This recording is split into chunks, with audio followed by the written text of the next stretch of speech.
अस्सलाम वालेकुम। हम ऑक्सफोर्ड की मैथ्स की बुक काउंट ऑन 5 का यूनिट 1 देखने जा रहे हैं और यूनिट 8 में हम एक्सरसाइज 8 ए के लिए जो भी रीडिंग है वो करेंगे और एक्सरसाइज 8 ए को सॉल्व करेंगे। देखेंगे कि उसमें जो मुश्किल सवाल है मैं आपको समझाऊंगा, ठीक है। और MSCS लर्निंग फैसिलिटेशन सेंटर की तरफ से मैं हूं फ़ारूक। कोशिश करेंगे कि आज आपको ये एक्सरसाइज अच्छे से समझ में आ जाए। तो टॉपिक है जी पेरीमीटर और एरिया। और 8 ए में जो है वो खाली पेरीमीटर कवर हो रहा है, तो मैं फिर पेरीमीटर पे ही बात करूँगा अभी, ठीक है। एरिया पे हम 8 बी में बात करेंगे, सही है। तो शुरू करते हैं। पेरीमीटर क्या होता है जी? पेरीमीटर बहुत ही आसान कॉन्सेप्ट है, छोटी सी क्लास का कॉन्सेप्ट है। चलें, लेकिन आप लोगों की क्लास में दोबारा बता रहे हैं तो सीख लेते हैं। किसी भी चीज़ के चारों तरफ से लंबाइयाँ नाप लें तो उनको ऐड कर लें तो वो पेरीमीटर कहलाती हैं, ठीक है। अगर ये 1 है, ये 2 है, ये 1 है, ये 2 है, तो पेरीमीटर यानी लंबाई होगी 1 + 2 3, 3 + 1 4, 4 और 2 6। इस पूरे स्ट्रक्चर की लंबाई 6 हो जाएगी, इसको पेरीमीटर कहेंगे। उसकी एग्जांपल उन्होंने ये दी हुई है। अगर दिस इज़ 1, दिस इज़ 1, तो 1, 2, 3, 4, 5, 6, 7, 8, तो इस शेप का पेरीमीटर 8 है, इन्होंने बता दिया। इस शेप का पेरीमीटर कितना होगा?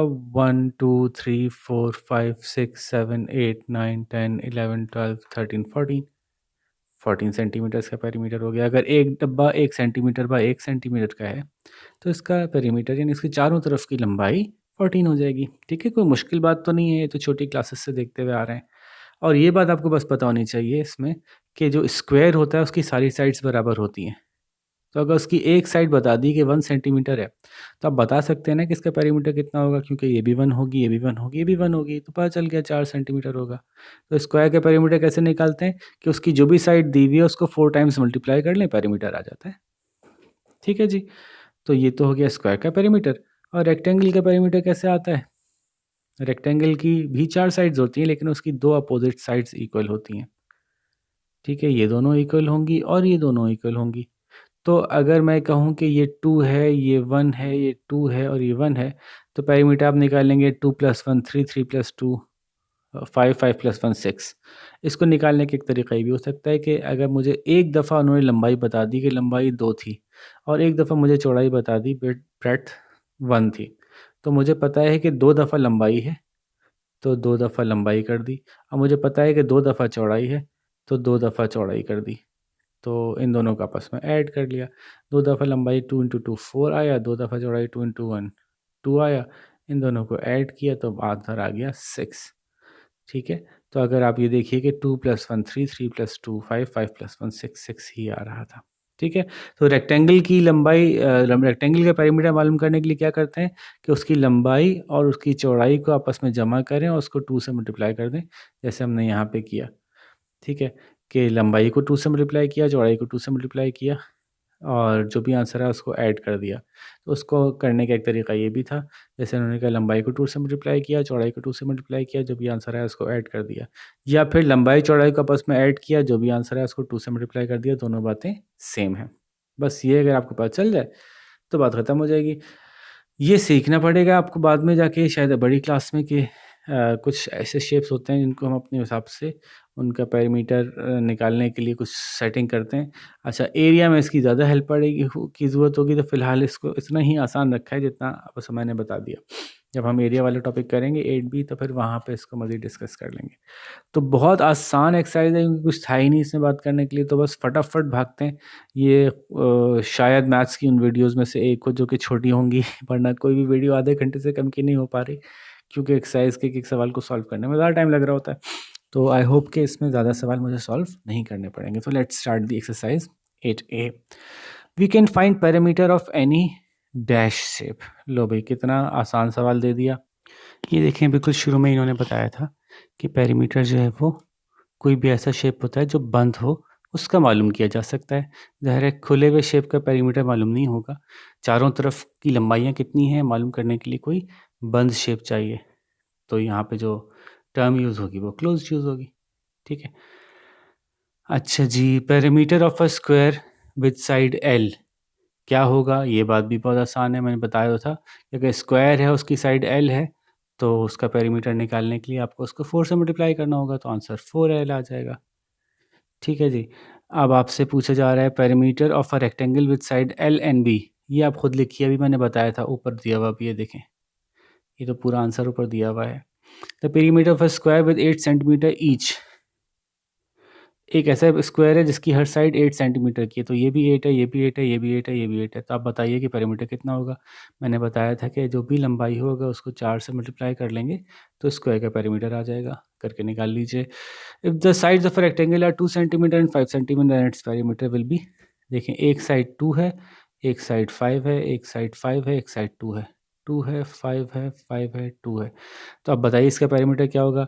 वैसे तो आप ऐड करके मालूम कर सकते हैं, लेकिन मैंने बताया था कि side number A plus side number B को आप ऐड करें और उसका मल्टीप्लाई बाय 2 कर दें, जो आंसर आएगा वो पेरीमीटर होगा रेक्टेंगल का। तो ऐसे आप निकाल सकते हैं। ठीक है, बताइए कि नीचे वाले सवाल ट्रू हैं या फॉल्स हैं। तो ये भी आसान है। Perimeter is the sum of all the boundary lines of a shape. चारों तरफ की जो बाउंड्रीज़ हैं उनको अगर नाप लें तो पेरीमीटर आ जाता है। बात ठीक है ना। चलें, ये तो बता ही दिया मैंने कि ठीक है। We can find the perimeter of rectangle shapes only. हम सिर्फ रेक्टेंगल का ही पेरीमीटर मालूम कर सकते हैं? नहीं, ये बात तो नहीं की हमने। हमने तो कहा कोई भी क्लोज्ड शेप होगा उसकी मालूम कर सकते हैं। हाँ, इस चैप्टर में आपको सिर्फ रेक्टेंगल और स्क्वायर का बताया गया है, अब बाकी चीज़ों के पेरीमीटर का नहीं बताया गया। लेकिन वैसे हम किसी भी क्लोज्ड शेप का पेरीमीटर मालूम कर सकते हैं कि उसके बाहर बाहर की लंबाई कितनी है। अच्छा, क्वेश्चन नंबर सी है जी। If the length and breadth of rectangle is 13 and 15 centimetre respectively then its perimeter is 28। तो अब ये कह रहे हैं कि एक 13 है और एक 15 है लंबाई चौड़ाई। तो बताइए क्या इसका पेरीमीटर 28 हो सकता है? तो देखें, हो ही नहीं सकता ना। 13 प्लस 15 और उसको भी फिर 2 से मल्टीप्लाई करना पड़ेगा, तो इतना छोटा आंसर तो नहीं होगा 28। तो ये तो वैसे ही बगैर सॉल्व किए हम बता सकते हैं। अच्छा, क्वेश्चन नंबर डी है। The perimeter of a square with the side 23 centimetre is 92। तो क्या 23 मल्टीप्लाई बाय 492 होता है? अगर होता है तो सही है, अगर नहीं होता तो नहीं है, वो निकाल के देख लीजिए आप। ठीक है जी।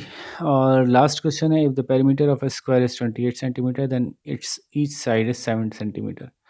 देखें जी, एक साइड 7 है, दूसरी साइड 7 है, तीसरी साइड 7 है, चौथी साइड 7 है। तो अगर हम ऐड करते हैं 7 प्लस 7 प्लस 7 प्लस 7 तो बनता है 28। तो जी हाँ, अगर पेरीमीटर 28 है तो साइड 7 ही होगी। ठीक है जी। तो ट्रू फॉल्स में से कुछ मैंने बता दिया और कुछ आसान थे तो आपको करने के लिए छोड़ दिए। लेट्स सी कि आप उसको आगे कैसे करते हैं। आते हैं जी, करेक्ट आंसर बताइए इनमें से कौन सा है। बहुत आसान है। Perimeter of a square of side L is measured by. Square का पेरीमीटर कैसे मालूम किया जाता है? आपके सामने पीछे अभी भी गुजरी है बात, तो आप ये तो खुद ही कर सकते हैं। अच्छा जी, अगर लेंथ 3 है और ब्रेड्थ 4 है तो फिर पेरीमीटर कैसे बताया जाएगा? लेंथ 3 सेंटीमीटर है, ब्रेड्थ 4 सेंटीमीटर है, तो पेरीमीटर में आखिर में क्या लगेगा? सेंटीमीटर ही लगेगा of course. Centimetre square, centimetre cube और मीटर स्क्वायर नहीं लगेगा। अच्छा, ये चीज़ें हैं क्या स्क्वायर स्क्वायर? ये तो एरिया जब हम मालूम करते हैं तब लगाते हैं हम स्क्वायर, ठीक है। और क्यूब कब लगाते हैं? जब हम वॉल्यूम मालूम करते हैं। तो उसकी बात ही नहीं हो रही अभी। अभी बात ही सिर्फ खाली पेरीमीटर की हो रही है, तो सेंटीमीटर या मीटर या जो भी मेजरमेंट दी हुई है वो होगा, उसके पास स्क्वायर नहीं लगेगा। ठीक है, चूंकि यहाँ सेंटीमीटर दी हुई थी तो यहाँ सेंटीमीटर आएगा। The perimeter of the following shape is. अब माना आपके बता दीजिए इसका पेरीमीटर कितना है। ये 6 है तो ये भी 6 है। अच्छा जी, अब असल ट्रिकी पार्ट है कि ये कितना है। तो देखें, ये 2 है, ये 2 है और ये 2 है। तो फिर ये कितना हो गया? 2 प्लस 2 प्लस 2, ये पूरी लंबाई मिला के कितनी हो गई? 6 हो गई। ठीक है, तो पता चल गया ये 6 है, ये 6 है, ये 6 है, और आपको पता चल गया ये 2 है, ये पता चल गया ये 4 है, फिर ये 2 है, फिर ये 4 है, फिर ये 2 है। लो भाई, अब इन सारी साइड्स को नाप लें तो पता चल जाएगा इसका पेरीमीटर कितना है। ठीक है, the perimeter of the given shape is. अच्छा जी, अगर ये 10 सेंटीमीटर का स्क्वायर है, देखें देखने में नज़र आ रहा है कि स्क्वायर है, तो ये 10 है, तो ये भी 10 होगा, ये भी 10 होगा, ये भी 10 होगा, ये भी 7 होगा, ये भी 7 होगा, ये भी 7 होगा। तो आपको पता है कि जब स्क्वायर का पेरीमीटर निकालते हैं तो उसकी एक साइड को मल्टीप्लाई बाय 4 कर देते हैं, तो ऊपर वाले का ये निकलेगा 10 फोर द 40, और नीचे वाले को भी हम 4 से मल्टीप्लाई करेंगे 7 फोर द 28। तो 40 और 28 मिला के देख लें क्या बनता है, आंसर पता चल जाएगा आपको। If L is the length and B is the breadth of a rectangle then the formula of calculating its perimeter. लो फिर दोबारा वही बात, अभी तो आई थी ऊपर, तो ये तो मैं नहीं बता रहा। पीछे फिल इन द ब्लैंक में भी यही पूछा था और मल्टीपल चॉइस में भी सेम वही सवाल पूछ लिया। क्योंकि टॉपिक बहुत छोटा सा है ना, तो बस अब वही सवाल घूम घूम के आएंगे, क्या कर सकते हैं। अब ये पूछ रहे हैं कि अगर हर शेप 10 स्क्वायर्स से मिलके बना है, देखें 1 2 3 4 5 6 7 8 9 10, 1 2 3 4 5 6 7 8 9 10, 1 2 3 4 5 6 7 8 9 10, हर शेप 10 स्क्वायर से मिलके बना है, तो इन सब का पेरीमीटर मालूम कीजिए। पेरीमीटर मालूम करना आसान है, 1 2 3 4 5 6 7 8 9 10 11 12 13 14 15 ऐसे मालूम कर लीजिए पेरीमीटर सबके ही, ए का, बी का, सी का।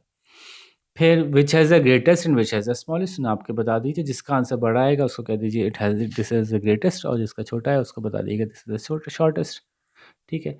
अच्छा, मैंने जल्दी जल्दी में नापा, हो सकता है ये 15 नहीं हो 16 हो, तो ज़रा गौर से देख लीजिएगा। मैं तो बस सिर्फ समझा रहा हूँ आपको। वैसे जैसे 1 2 3 4 5 6 7 8 9 10 11 12 13 14 15। ठीक है जी, तो ये हो गया। नेक्स्ट, हाँ देखें ना, वो ये 16 था, मैंने 15 बता दिया। तो ये बस गलती बाज़ों का जल्दी जल्दी में हो जाती है। ये मैं आपसे कह रहा था कि मैं बस जल्दी जल्दी पॉइंट आउट कर रहा हूँ कि अभी बनाना कैसे है। तो अब आपको ये समझा ही देता हूँ मैं सही से। 1 2 3 4 5 6 7 8 9 10 11 12 13 14, ये साइड भी और ये साइड भी है ना, 15 और 16, तो ए जो है वो 16 है। तो इसी तरह से बाकी मालूम कर लीजिएगा। सी के अंदर देखें, आप ये ख्याल रखिएगा कि 1 2 3 4 5 6 7 8 9 10 11 12 13 14 15 16 17 18, सी 18 है। तो इसी तरह से बी भी मालूम कर लीजिएगा।